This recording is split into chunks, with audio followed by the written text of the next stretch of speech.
Olá, olá, olá, aqui é a professora Márcia, vamos falar de história. O nosso tema de hoje será capitanias hereditárias.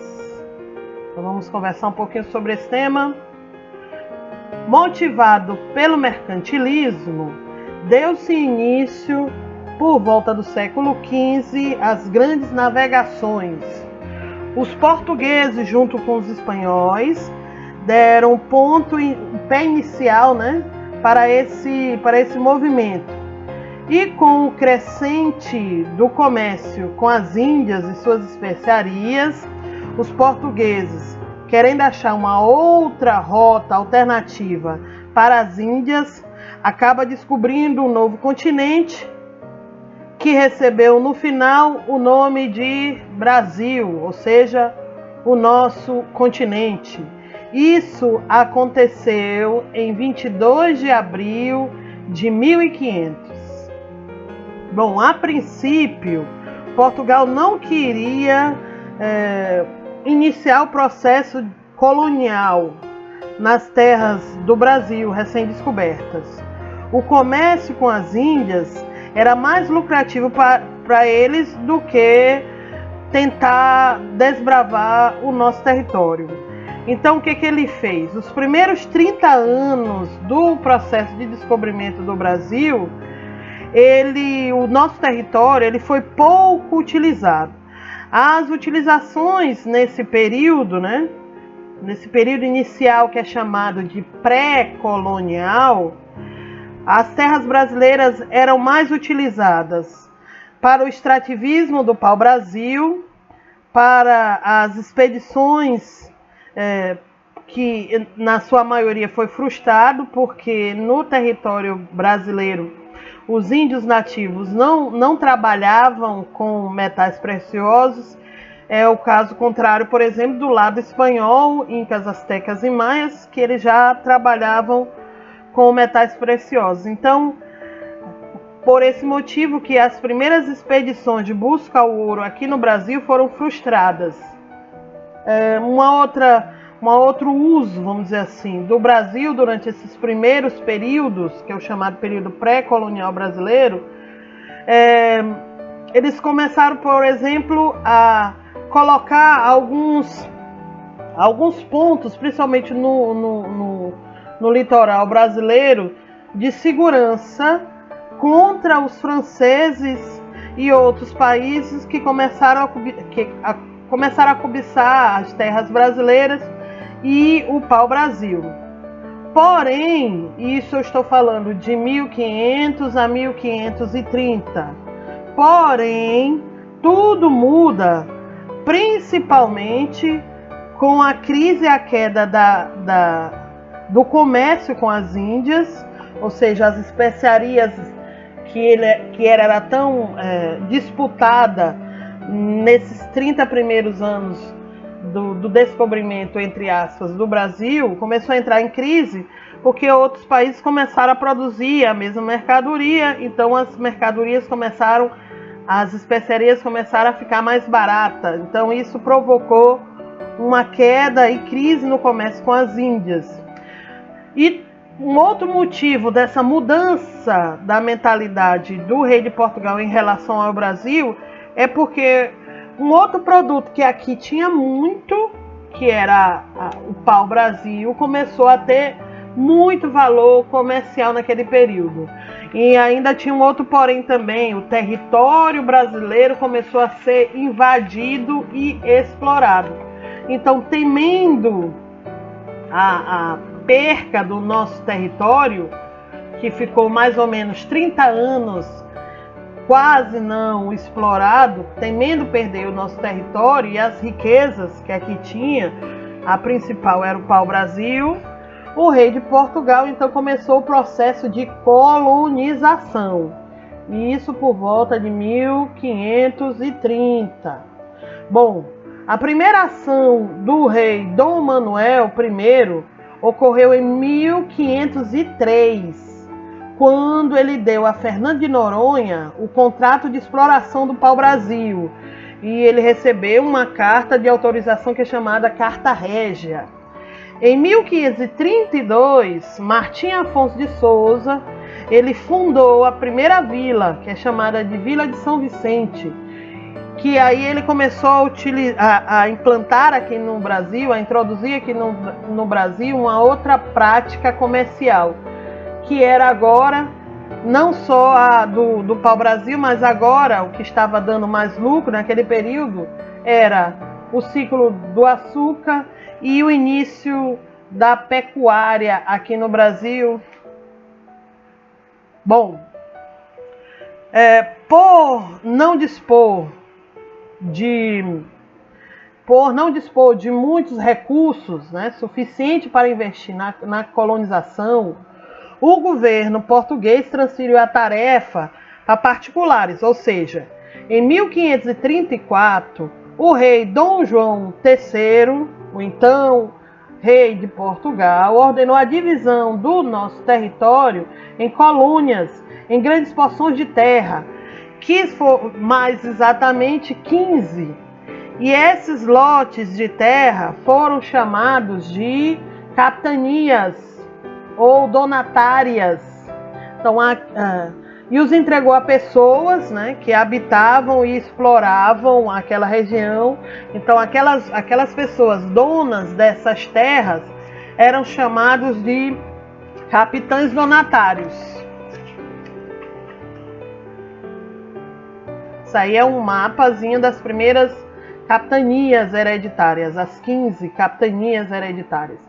Então, nomeados pelos reis, o donatário, que eram os responsáveis em explorar, né, essas regiões ou essas capitanias, nesses lugares, esses donatários eram considerados a autoridade máxima do seu território, dentro da sua capitania. Para vocês terem uma ideia, a capitania hereditária, ela só era transferida ou por escolha do rei ou por morte do capitão donatário. Por isso que essas capitanias são chamadas de capitanias hereditárias. Uma coisa interessante também sobre as capitanias hereditárias é que o capitão donatário podia ceder pequenos lotes da sua capitania. Mesmo dividindo o nosso território em 15 capitanias, ainda era muito território a ser desbravado. Então, alguns capitães donatários realugavam, vamos dizer assim, realugavam os territórios a outras pessoas e davam nome a esses territórios de sesmaria. E aqueles que cuidavam desse território, dessas sesmarias, eram chamados de sesmeiros. Uma coisa também interessante, essa prática de capitanias hereditárias, que pouca gente não sabe, não teve início aqui no Brasil. Ela teve início lá na região de Cabo Verde e Madeira, lá em Angola e na ilha de São João. Ou melhor, desculpe, as primeiras sesmarias foram feitas em Cabo Verde e Madeira, na Angola. Essas foram as primeiras sesmarias que foram implantadas pelos portugueses.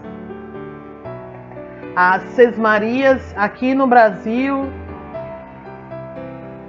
mais ou menos 1534 que começou a sua prática aqui no Brasil.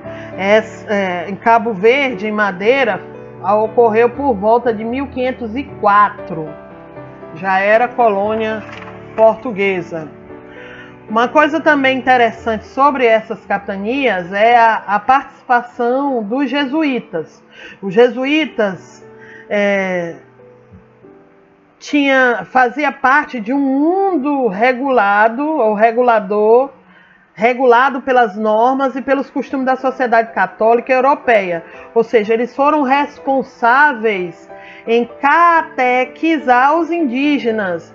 Lembra, o território estava em processo de exploração e os nativos que aqui viviam, os índios, o primeiro contato foi pacífico, né? Que eu já tinha explicado para vocês, através, por exemplo, da troca de presente, que é chamado de escambo.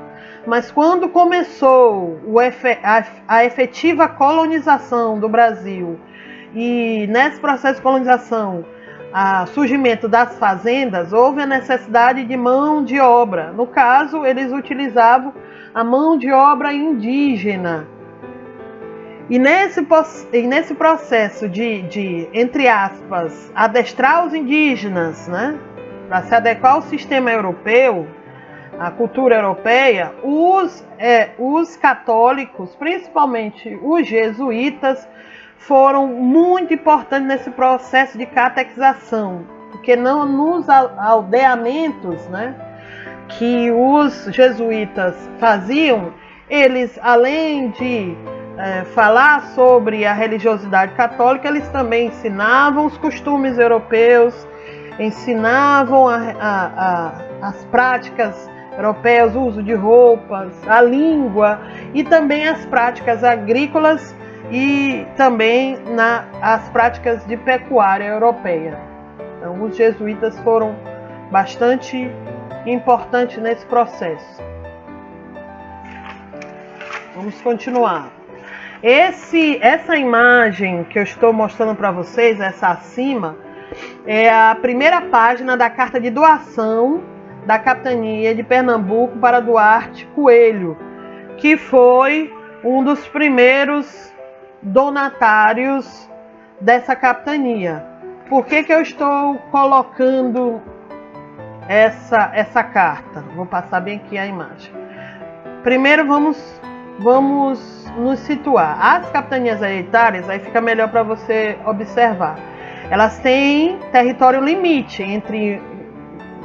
tanto na forma horizontal como na forma vertical, que nessa forma vertical é justamente o Tratado de Tordesilhas, que é o limite do território português do território espanhol. Então essas cartas de doação, elas são, vamos dizer assim, essa carta de doação e o forral são exatamente os direitos e os deveres do capitão donatário em cada capitania hereditária, ok? Eu vou até citar algumas informações sobre essa carta de doação para vocês saberem. A carta de doação, ela confirma a posse sem direito de venda da capitania hereditária, dava ao donatário o poder de fazer a terra, o donatário o dever de fazer a terra produzir, o direito de fazer justiça, escravizar e vender indígenas dentro e fora da colônia. Só lembrando que o território continuava sendo de dono do rei de Portugal, mas a exploração era de cargo único do donatário, ou seja, todo o encargo, todo o tributo, por exemplo, na contratação de bandeirantes, por exemplo, para explorar o território, né, era todo pago pelo donatário, se ele contratasse essas pessoas. Uma outra coisa interessante, no processo de exploração das capitanias hereditárias, o donatário ele tinha que pagar impostos para o rei de Portugal. Ou seja, as capitanias hereditárias para o rei de Portugal foi uma tacada de mestre. Primeiro, ele ia alugar e receber o tributo desse aluguel, né? Vamos dizer assim, entre aspas, esse aluguel das capitanias hereditárias, e ainda os capitães donatários iriam fazer a segurança do território, principalmente contra a invasão, por exemplo, dos franceses no território brasileiro. Então, as capitanias hereditárias para o rei de Portugal foi uma tacada de mestre. Porém, deixa eu falar bem aqui. Porém, essas capitanias hereditárias, elas infelizmente não tiveram sucesso. Das 8 capitanias, ou melhor, das 15 capitanias, somente Pernambuco e São Vicente conseguiram vencer os problemas. Quais são os problemas que começou a surgir nessas capitanias? Que das 15, somente Pernambuco e São Vicente continuaram. A falta de recursos dos donatários, ou seja, os donatários não tinham recursos para manter e explorar e contratar, por exemplo, entradas e bandeiras e bandeirantes, que são pessoas contratadas para explorar o território, não tinham dinheiro para contratar esses desbravadores. Um outro problema das capitanias hereditárias é as revoltas dos povos indígenas, né? Porque lembra que eu falei que os indígenas eram utilizados como mão de obra escrava, então eles já estavam existia muita revolta, até com alguma participação dos jesuítas, por exemplo, nessa briga contra a escravidão indígena. O isolamento das capitanias, porque você está falando você está vendo que a sede do governo de Portugal era na Europa, então tinha um oceano de distância entre a sede do Império e o território que estava sendo desbravado, e como era um território que estava em processo de descobrimento, então dificultava o conhecimento. Muitas pessoas, e esse é um dos outros motivos que eu ia citar, que é a dificuldade, né, de se explorar, principalmente de implantar as lavouras e a pecuária aqui no nosso território, porque não se tinha conhecimento. Era muito comum, por exemplo, os portugueses serem atacados por alguns animais e serem contaminados com algum tipo de doença que eles não tinham proteção, e vice-versa também. Os indígenas muitas tribos indígenas desapareceram, principalmente devido às doenças que os europeus começaram a contaminar os indígenas. Então essas foram algumas das dificuldades das capitanias hereditárias, da implantação das capitanias hereditárias aqui no Brasil. E como existia, como o sistema não estava funcionando, né? E principalmente existia até alguns abandonos, né, de capitanias. Então o que o rei de Portugal fez? Temendo que outros países aproveitassem desse período de fraqueza, vamos dizer assim, das capitanias hereditárias, de guarda do território brasileiro, então o rei de Portugal criou um outro sistema. Esse sistema é chamado de governo geral. O primeiro governador geral é esse aí que tem na fotografia, é chamado de Tomé de Souza. Mas esse assunto nós não iremos entrar agora, que é o período do governo geral aqui no Brasil, após as capitanias hereditárias. Nós iremos conversar sobre isso nas próximas aulas, ok? Antes de falar o meu até breve, né? Até a próxima. Vamos a algumas observações. Faça uma pesquisa no seu caderno, no seu livro ou na internet, em outras fontes históricas. E se você não entendeu alguma das colocações que eu acabei de explicar, foi muito rápido,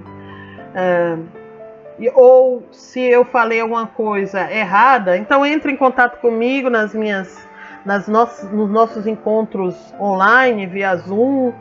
Você também tem o WhatsApp para entrar em contato comigo e com a escola, que aí eu me corrigirei e explicarei nas próximas aulas as suas dúvidas, né? Então, no mais, até a próxima. Tchau, povo!